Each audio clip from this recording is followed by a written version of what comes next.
baten batek komentatu dit nola txertatu book creator ariketa bat zite batean. Bueno, erreza, bale? Ikusiko dugu, hemen ni banago nire liburu batean, nire ipuntxo batean, eta behan badaukat partekatzeko ikonoa. Ikonoa ikusten duzuenean, pensatu beti dela partekatzeko edo.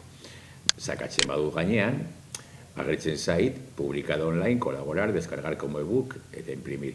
Egingo dut publicado online, eta hemen jartzen du copiar el enlace público para compartir en el portapapeles.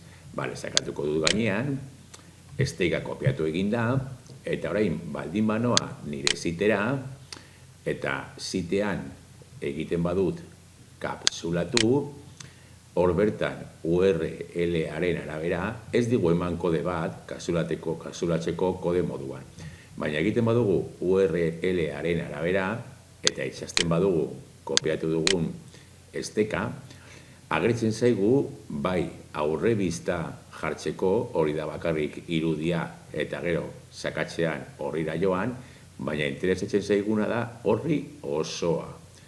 Horri osoa sakatzen badugu eta txertatu, bertan izango dugu ipuina, aurrebista egingo dugu, bertan izango dugu ipuina ikusteko. Hemendik badaukagu baita ere aukera irakurtzeko, berriro partekatzeko eta bar.